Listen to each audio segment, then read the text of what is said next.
기독교가 처음에 많은 박해를 받게 되죠. 그 박해가 지난 후에 313년에 로마의 콘스탄티누스 황제에 의해서 기독교가 비로소 세상 밖으로 나오게 됩니다. 그래서 자유로운 신앙생활을 하게 되죠.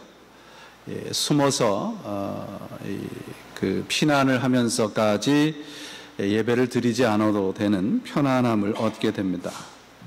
그런데 그 교회가 이 편안함을 얻은 대신에 너무도 소중한 영적 자산을 잃어버리게 됩니다. 콘스탄티누스 황제가 그 기독교를 공인한 후에 로마에 제일 처음으로 성요한 라테린 교회라는 것을 만들게 됩니다. 근데 이 성요한 라테린 교회의 구조가 그 로마 황제의 이 왕궁과 똑같이 만들게 됩니다. 우리는 이 콘스탄티누스 황제가 로마 이 기독교를 합법화해줬다는 것을 이야기를 하면서도 이 기독교를 공인화해주면서 각 가정에서 그리고 여러 곳에서 예배를 드리고 특별히 이제 그것을 기도의 집이라 그렇게 불렀는데 기도의 집이 참으로 많았는데 그것을 폐쇄시킨 것은 이야기하지 않습니다. 그래서 이 황제가 기도의 집을 폐쇄하는 대신에 크리스찬들이 집에서 예배 드리는 것을 못하게 하는 대신에 교회 건물을 짓기 시작을 한 겁니다. 교회가 하나님을 예배하는 그런 영적인 공동체에서 예배당 중심의 건물 중심의 공동체로 변질을 하게 되는 것입니다. 말씀 중심의 교회가 의식 중심의 교회로 변질하게 되죠. 그래서 교회가 많은 아름다운 건물을 지었음에도 불구하고 그 안에 하나님의 말씀은 사라지게 되었고 그 자리에 의식, 예배 의식과 그리고 이 공허한 교회의 조직만 남게 되었습니다. 그 결과 신자들이 예배당 안에서는 경건한 삶을 사는데 그 말씀을 삶의 현장으로 가지고 가지 않는 결과를 가져오게 되었습니다. 이 역사적인 교훈은 편안함과 풍요로움은 결코 영적인 삶과 정비례하지 않는다는 것을 우리들에게 가르쳐 줍니다. 야고보는 지난 시간에 말씀드렸듯이 풍요와 안락함에서 오는 그 욕망 때문에 빠지게 되는 유혹을 조심해라 그렇게 말을 합니다. 예수님을 구세주라고 믿은 후에는 우리의 삶은 반드시 달라져야 됩니다. 오늘 본문이 19절이 너희 형제들아 그렇게 주의를 요한 다음에 너희는 알거니와 그렇게 시작을 하게 됩니다. 너희는 알거니와 이 말씀은 그러므로라는 뜻입니다.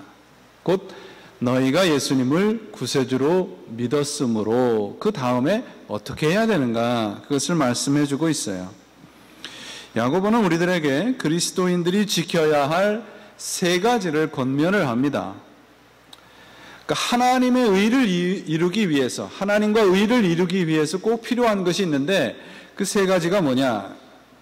하나님의 의는 무엇이라고 말씀을 드렸냐 하면 하나님과 바른 관계라는 말씀을 드렸습니다. 그러니까 하나님과 올바른 관계를 맺기 위해서 세 가지가 필요한데 그게 무엇입니까? 듣기를 속히 하고 말하기를 더디하고 성내는 것을 더디하라 그렇게 되어 있습니다. 그러니까 빨리 하라 하는 것은 듣는 것을 빨리 하고 말하는 것과 성내는 것은 더디하라는 것입니다. 그런데 이 말씀은 스피드를 이야기하는 것이 아닙니다. 빨리, 속히, 슬로우 그런 의미가 아닙니다. 이 말씀은 프라이어리티를 얘기를 하고 있습니다. 듣기를 속히 하라 그 말씀은 빨리 하라, 신속히 하라는 말씀보다는 듣는 것에 우선점을 주어라 프라이어리티를 말씀을 하고 있습니다. 속히 이 말씀은 말씀에 우선적으로 집중하라는 뜻입니다. 항상 말씀에 주의를 기울이며 살라는 것이죠. 세상의 소리는 제쳐두고 하나님의 말씀을 듣는 일에 열심을 내라는 것입니다. 말하기를 더디하라, 이 말씀은 어떤 분은 그런 말씀도 하세요. 우리가 사람이 입이 하나고 귀가 둘이니까 듣는 거를 많이 하고 말하기를 더디하라. 그 말씀도 맞죠. 그런데 말하기를 더디하라, 이 말씀의 뜻은 내 주장을 버려라, 그런 뜻입니다. 하나님의 말씀을 듣은 자, 하나님의 말씀에 항복한 자는 내 주장, 내 신념을 버린다는 뜻입니다. 신앙이라고 하는 것은 말씀에 순종해서 내 주장과 신념과 뜻을 버리는 거예요. 오늘날 신앙이 마치 하나님의 말씀을 이용해서 내 주장이나 신념을 강화하는 것처럼 들립니다. 그것은 잘못된 생각입니다. 하나님의 응답이, 세 번째로는 하나님의 응답이 더디 오면 어떻게 할까? 성낸다는 것은 어떤 일에 내 마음과 뜻에 맞지 않을 때 우리가 성을 내잖아요. 그러니까 성내는 것을 더디하라, 이 말씀은 하나님의 말씀대로 살아가는 데 있어서, 하나님의 말씀을 실천하는 데 있어서 내 뜻과 내 생각대로 안 되는 게 더 많잖아요. 그럴 때 성내지 말고 인내하고 기다려라, 그런 뜻입니다.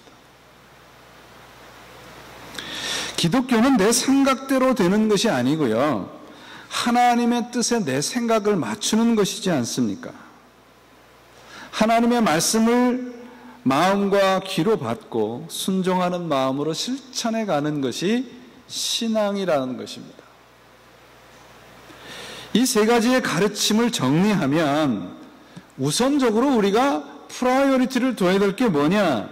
세상의 말을 접고 하나님의 말씀에 귀를 기울이라는 것입니다. 내 주장을 포기하고 모든 일에 인내하고 기다릴 줄 아는 사람이 되라는 것이죠. 신앙의 출발점에 그러면 무엇이 있습니까? 하나님의 말씀이 있습니다.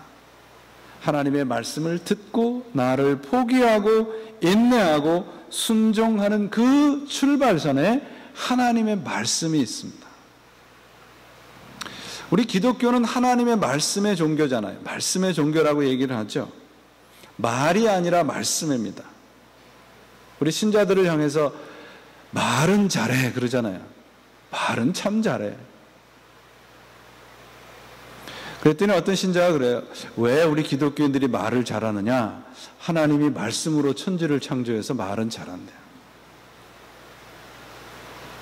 그런데 우리가 말이라는 것과 말씀은 다르잖아요. 말은 우리가 일상에서 사용하는 언어죠. 말씀은 그렇지 않습니다. 말씀이라는 뜻을 좀 찾아봤어요. 단순히 그냥 말을 높여 부르는 말인가 싶었더니 이 말씀이라는 뜻에는 참으로 중요한 의미가 담겨져 있더라고요.